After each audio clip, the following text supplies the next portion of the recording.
galloping into the end zone. Randy Moss. Inside the 20, and Smith is gone. 72-yard touchdown pass. Vic made it look easy.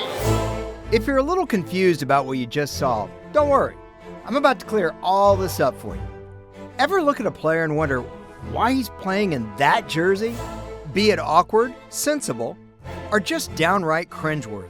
Some legends just don't give off the same feel in different threads. We get it started with a group of former stars who may have hung on a bit too long. 3rd and goal. Empty backfield, Fiedler.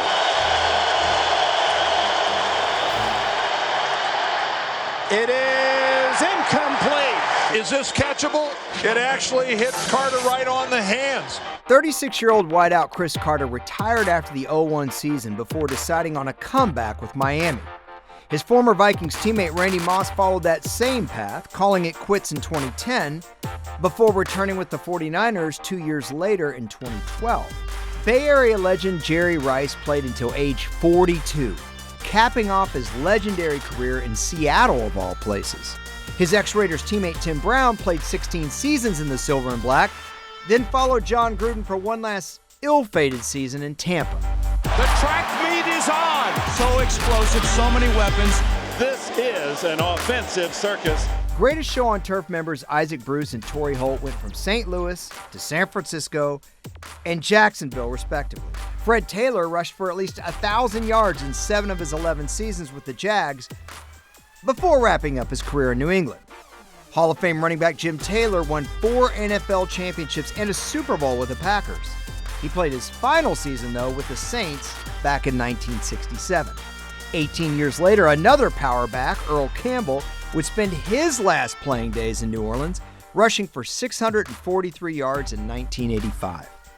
Ricky Williams went from the Saints to the Dolphins and finally called it a career after spending 2011 in Baltimore. It's the first time he'll come in wearing a different uniform. A lot of split allegiances among Cowboy fans today. As Emmett, no surprise, gets the first carry, and no surprise, the Cowboys are all over him. And Emmett will be dropped for a loss. Who remembers Emmitt Smith as a Cardinal? I do. The former Cowboys great actually put up over 1,000 yards from scrimmage at age 35. Still very, very weird to see him in those colors. Same goes for Tony Dorsett, who spent his last season in Denver. Actually, that was weirder. Eddie George, on the other hand, is not remembered as a Cowboy, although he did spend his 9th and final season in Dallas. Dorsett's Cowboys battled Franco Harris and the Steelers in Super Bowl 13. Harris played in Pittsburgh from 72 to 83 before signing in Seattle, where he gained just 170 yards in his final year. Speaking of the Seahawks, did you know Edgerrin James played for them in 2009? Seattle takes over at its own 11. Alexander, nice cut. Alexander to the middle of the field, and he's gone. Troy James trying to catch it. Touchdown! Shaun Alexander had a prolific run in the Pacific Northwest, winning MVP in 2005, but his career came to an end in Washington as a backup to Clinton Portis. And don't forget about Thurman Thomas, who won the MVP himself with Buffalo in 1991. He ended up playing for division rival Miami in 2000. Hey, how about some defensive guys? For Reggie White, career sack 197. Reggie White. The Minister of Defense came out of retirement to play for the Panthers in 2000. I bet you didn't remember that. Zach Thomas made the Pro Bowl in 2000. In fact, he made 7 of them with Miami before one last campaign in Dallas. Anytime a ball is tipped in the middle of the field, Ed Reed will make you pay. Ed Reed, Ravens legend, also played for the Texans and Jets. There may not be a bigger legend in Baltimore than Johnny Unitas. He played 17 seasons with the Colts, but finished with the Chargers as a 40-year-old quarterback in 1973. Joe Namath's Jets upset Unitas and the Colts in Super Bowl III. But by 1977, injuries had taken a toll on Namath's body, and he winded down his career with the LA Rams. Now, this next group of guys were a little past their prime, but ended up bouncing around the league before their playing days were done. Brett Favre goes back to pass. He pumps.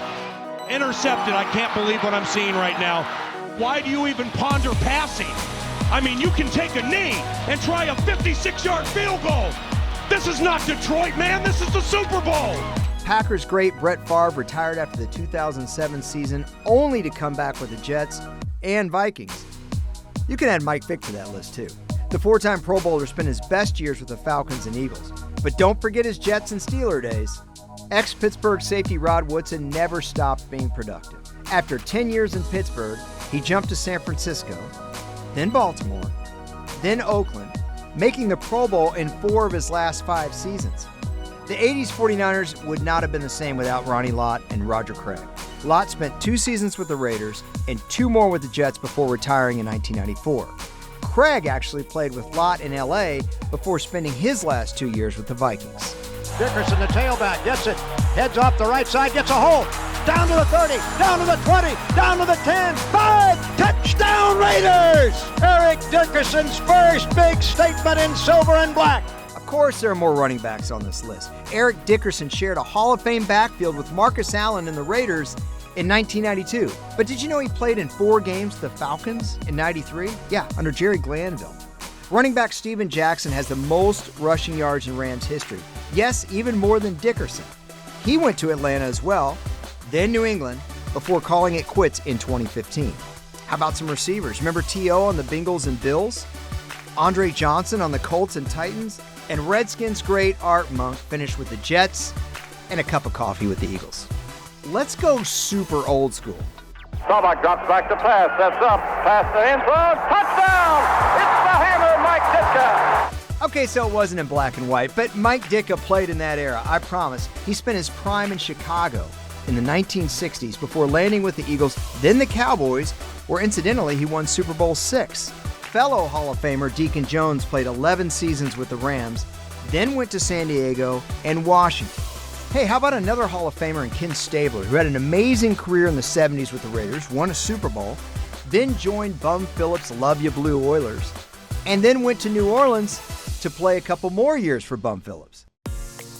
Okay, in the third and final tier here, finishers. Guys who had fantastic finishes with another team.